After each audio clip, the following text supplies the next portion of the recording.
Online জুয়া বৈধ কিনা, ব্যাপার কি? কমন পড়ে গেছে নাকি? অনেক বেশি কমন। ইন্না লিল্লাহি ওয়া ইন্না ইলাইহি রাজিউন। এটা তো আমার কল্পনাও ছিল না। আপনাদের সবার আওয়াজ শুনে বুঝতে পারলাম যে এটা ব্যাধি আকার ধারণ করে গেছে। ভাইরা আমার, জুয়াকে আল্লাহ তাআলা হারাম করেছেন এবং শয়তানের কর্ম বলেছেন। আল্লাহ বলেছেন, ইন্নামাল খামরু ওয়াল মাইসিরু ওয়াল আনসাবু ওয়াল আজলামু রিজসুম মিন আমালিশ শাইতানি ফাজতানিবু। মদ এবং আরো কয়েকটি হারামের কথা বলে আল্লাহ বলেছেন জুয়া, এগুলা সবগুলো শয়তানের কর্মকাণ্ড, এগুলা থেকে বেঁচে থাকো। অতএব জুয়া, অফলাইনের জুয়া যেরকম হারাম, অনলাইনের জুয়াও সেই রকম হারাম। শুধুমাত্র আপনাদের এই সাতক্ষীরা এলাকাতেই নয়, গোটা দেশে আমাদের অনেক তরুণরা, অনেক মানুষ বুঝে না বুঝে বিভিন্ন মোবাইল অ্যাপসের মাধ্যমে বিভিন্ন রকম অনলাইন বেটিং এর সাথে, জুয়ার সাথে তারা জড়িয়ে যাচ্ছেন। তারা জানেনও না যে তারা হারামের সাথে জড়িয়ে গেছেন। এই হারাম তাদের শুধুমাত্র জাহান্নামকেই ত্বরান্বিত করবেন না, দুনিয়াতে তাদের অশান্তি অনেকটাই অবধারিত এবং নিশ্চিত। জুয়া এবং এই জাতীয় হারাম বেটিং এগুলোর মাধ্যমে হারাম কাজ করে, হারাম উপার্জন করে সুখের সাগরে ভাসছে, অনেক সুখী আসছে, সুখী আছে, এরকম মানুষ আপনি খুব একটা দেখাতে পারবেন না, মানুষই দেখাতে পারবেন না। টাকা পয়সা হতে পারে, কিন্তু সুখ আল্লাহ তাআলা কখনো হারামে রাখেন নাই। যারা এই হারাম উপায়ে উপার্জন করছেন, যারা অনলাইনে বা অফলাইনে যেভাবে হোক জুয়া খেলে, বেটিং এর মাধ্যমে যারা উপার্জন করছেন, তাদের প্রতিটি পয়সা হারাম। তাদের ইবাদত কবুল হবে না, দোয়া কবুল হবে না, এবং যেই দেহ যা হারাম দ্বারা গঠিত হয়েছে, নবীজি সাল্লাল্লাহু আলাইহি সাল্লাম বলেছেন যে সেই দেহ জাহান্নামের জন্য উপযুক্ত, সেটা জাহান্নামে যাবে। অতএব আমরা খাঁটি মুসলমান হওয়ার জন্য, পরিপূর্ণভাবে ইসলামে দাখিল হওয়ার জন্য 5টা শর্তের কথা বলেছিলাম। এর মধ্যে 5 নম্বর বলেছিলাম হালাল হারাম মেইনটেইন করা। অনেকে নামাজ কালাম পড়ে, হালাল হারাম মেইনটেইন করে না। যারা অনলাইন জুয়ার সাথে আসক্ত আছেন, আল্লাহর জন্য এই হারামকে আজকেই ত্যাগ করে দেন, মোবাইল থেকে আনইনস্টল করে দেন এবং হারাম থেকে সরে আসেন। পরিশ্রম করেন, কষ্ট করেন, এরপরে কষ্ট করে উপার্জন করেন। নবীজি সাল্লাল্লাহু আলাইহি সাল্লাম বলেছেন, আফদালুল কাসবে কাসবুল ইয়াদ। হাত দিয়ে মানুষ যে কামাই করে, পরিশ্রম দিয়ে করে মানুষ যে কামাই করে, এটা হলো সবচেয়ে উত্তম কামাই। অতএব এই হারাম ছাড়বেন তো ইনশাআল্লাহ? আল্লাহ আমাদের যুবক ভাইদেরকে, সব ভাইদেরকে হারাম ছাড়ার তৌফিক দান করুন। অনেক অ্যাপ বের হয়ে গেছে, সবগুলোর জন্য কমন উত্তর, এগুলো সবগুলো হারাম। পৃথিবীর কোনো আলেম এগুলোকে হালাল বলেন না। অতএব এই হারাম থেকে বেঁচে থাকেন, এই সমস্ত ধোকায় পা দিবেন না। বহু মানুষ বিভিন্ন রকমের ক্যাসিনো ব্যবসা করে সর্বশান্ত হয়ে গেছে। এগুলোতে প্রাথমিকভাবে মনে হয় অনেক লাভ করব, একটা সময় তাদের অবস্থা বড় খারাপ হয়, সর্বশান্ত হয়ে যায়। যদি দুনিয়াতে টাকা কামাইও করে, তার জাহান্নাম, এমনকি দুনিয়াতে তার অশান্তি অবধারিত, কারণ হারামে আরাম নাই। আল্লাহ আমাদেরকে বুঝার তৌফিক দান করুন। আল্লাহ নবী সাল্লাল্লাহু আলাইহি সাল্লামকে এবং সমস্ত নবী রাসূলকে আল্লাহ বলেছেন, ইয়া আইয়ুহার রাসূলু কুলু মিনাত তাইয়্যিবাতি ওয়া আমালু সালিহা। হে নবী রাসূলগণ, হালাল ভক্ষণ করো এবং নেকামল করো। আল্লাহ আগে হালাল খাইতে বলছেন না আগে নেকামলের কথা বলছেন? হালালের কথা আগে বলেছেন।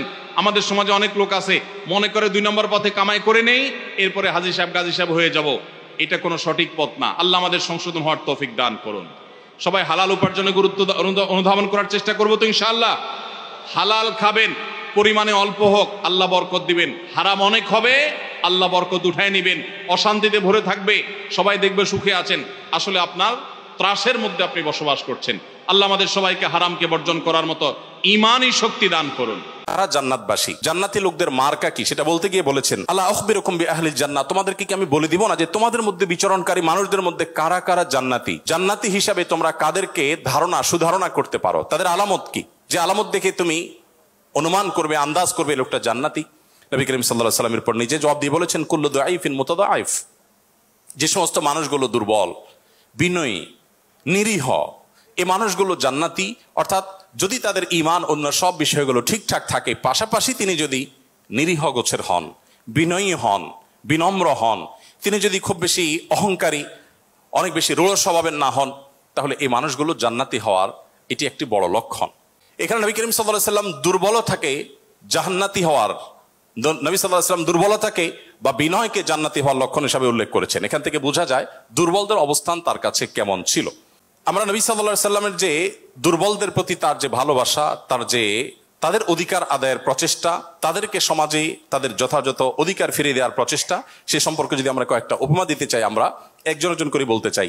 নারীদের ব্যাপারে বলতে চাই, ইতিমধ্যে ওবায়দুল্লাহ হামজা সাহেব আলোচনা করেছেন নারীদের সম্পর্কে, কিছু কথা হয়তো রিপিট হবে, তারপর আমি সংক্ষেপে শুধুমাত্র টাচ করে যাই। আপনারা জানেন নবী সাল্লাল্লাহু আলাইহি সাল্লাম যে সমাজে এসেছেন, সেই সমাজে নারী হিসেবে জন্মগ্রহণ করাটা এটা একটা অপরাধ ছিল। জীবন্ত কন্যাকে নিজের বাবা নিজে হাতে পুঁতে ফেলতো শুধুমাত্র কন্যা হওয়ার কারণে। আল্লাহ কোরআনে বলেছেন, ওয়া ইযা বুশিরা আহাদুহুম বিল উনসা যাল্লা ওয়াজহুহু মুসওয়াদ্দান ওয়া হুয়া কাযীম। কারোর কন্যা সন্তান হয়েছে, এই সংবাদটা তাকে দেয়া হলে তার মুখটা কালো হয়ে যেত। এরকম ভয়ঙ্কর এক বাস্তবতার মধ্যে নবী সাল্লাল্লাহু আলাইহি ওয়াসাল্লাম এসেছেন। আমি আবারও বলছি, আজকের সমাজে নারী অধিকার নিয়ে কথা বলা এটা অনেক সহজ। নারী অধিকার নিয়ে কথা বলা মানুষগুলোর জন্মেরও বহু বছর আগে নবী সাল্লাল্লাহু আলাইহি ওয়াসাল্লাম শুধু নারী অধিকার নিয়ে কথা বলেন নাই, জীবন্ত কবরস্থ করা হতো যেখানে কন্যা সন্তানকে, সেই জায়গা থেকে তুলে নারীকে সবচেয়ে সম্মানের সর্বোচ্চ আসনে বসিয়ে তারপর তিনি দুনিয়া থেকে গেছেন। নবী সাল্লাল্লাহু আলাইহি ওয়াসাল্লাম নারীদের জন্য কি করেছেন? কোরআনে আল্লাহ তাআলা বলেছেন, ওয়াশিরুহুন্না বিল মারুফ, হে পুরুষেরা তোমরা তোমাদের স্ত্রীদের সাথে যথাযথভাবে সুন্দরতম উপায়ে তাদের সাথে বসবাস করো, তোমাদের জীবনাতিপাত করো, সংসার করো ভালোভাবে, খারাপভাবে তাদের সাথে তোমরা সংসার করবে না, সতর্ক করেছেন। কোরআনে কারিমে একটি সূরা আছে, আপনারা জানেন, সূরার নাম হলো সূরাতুন নিসা, অর্থাৎ নারীগণের সূরা। কোরআনে কিন্তু পুরুষগণের সূরা নামে কোনো সূরা নেই, সূরাতুর রিজাল নামে কোনো সূরা নেই, কিন্তু সূরাতুন নিসা নামে সূরা আছে, এবং সেটা ছোটখাটো 2-4-5 আয়াতের সূরা না, কোরআনের সবচেয়ে বড় সূরাগুলোর একটি। এবং কোরআনে শুধুমাত্র নারীদের বিধিবিধান বর্ণনা করবার জন্য সূরা তাহরিম, সূরা তালাক, অনেকগুলো সূরা আল্লাহ তাআলা নাজিল করেছেন স্পেশাল নারীদের বিধিবিধান বর্ণনা করবার জন্য।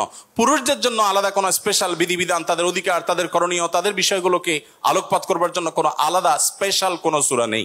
আপনারা জানেন কোরআনে আল্লাহ রাব্বুল আলামিন নারীদের সম্পর্কে যত আলোচনা করেছেন, শুধু সেগুলোই ঘন্টায় ঘন্টা আলোচনা করলে শেষ করা যাবে না। প্রিয় নবী সাল্লাল্লাহু আলাইহি সাল্লাম তার, আপনারা জানেন, একাধিক স্ত্রী ছিলেন। একাধিক স্ত্রী থাকলে দাম্পত্য জীবনে টুকটাক মনোমালিন্য হয়, তার ক্ষেত্রেও হয়েছে। তিনি কখনো কোন নারীর গায়ে আঘাত করেননি, কোন নারীকে কখনো প্রহার করেননি, তার জীবনে একটি বারের জন্য সে ঘটনা ঘটেনি। আপনারা অনেকে হয়তো শুনে থাকবেন, উহুদের যুদ্ধে প্রিয় নবী সাল্লাল্লাহু আলাইহি সাল্লামের তরবারি একজন সাহাবীকে দেয়া হয়েছে। তিনি দূর থেকে লক্ষ্য করলেন একজন নারী খুব বীভৎস একটি দৃশ্যের অবতারণা করেছেন, তার নাম ছিল হিন্দা, আপনারা জানেন। তিনি নবী করিম সাল্লাল্লাহু আলাইহি সাল্লামের প্রিয় চাচার লাশ কেটে কলিজা বের করে চাবাচ্ছেন। এরকম নির্মম এবং পাশবিক অত্যন্ত ভয়ঙ্কর একটি চিত্র ওই সাহাবী দেখতে পেয়ে নবী সাল্লাল্লাহু আলাইহি সাল্লামের তরবারি তার হাতে, তিনি দৌড়ে দূর থেকে আফসা আফসা দেখছেন, কাছাকাছি গেলেন। কাছাকাছি গিয়ে দেখতে পেলেন, দূর থেকে তিনি বুঝতে পারেন না যে ইনি ভদ্রলোক না ভদ্র মহিলা। খুব কাছে এসে দেখলেন যে তিনি একজন নারী। তিনি তখন বলেছেন পরবর্তীতে যে আমি তরবারিটা তুলেছিলাম যে তার শিরকে আমি তার ধড় থেকে, দেহ থেকে আলাদা করে দিব, কিন্তু তৎক্ষণাৎ আমার মনে হলো এই তরবারিটা তো সেই মানুষটার যে মানুষ কোনোদিন কোনো নারীর গায়ে আঘাত করেন নাই। আমি যত কঠিন দৃশ্যই দেখি না কেন, আমি নবী সাল্লাল্লাহু আলাইহি সাল্লামের তরবারি দিয়ে কোনো নারীকে আঘাত করতে পারি না। তিনি সেই অবস্থাতে এরকম ভয়ঙ্কর একটি দৃশ্য দেখার পরও নবী করিম সাল্লাল্লাহু আলাইহি সাল্লামের জীবন চরিত্রের মধ্যে তিনি নারীদেরকে যেভাবে সম্মান দিতেন, মর্যাদা দিতেন, শুধুমাত্র সেই বিষয়টিকে স্মরণ করে তরবারিকে খাপে ঢুকিয়ে তিনি সেখান থেকে ফিরে এলেন।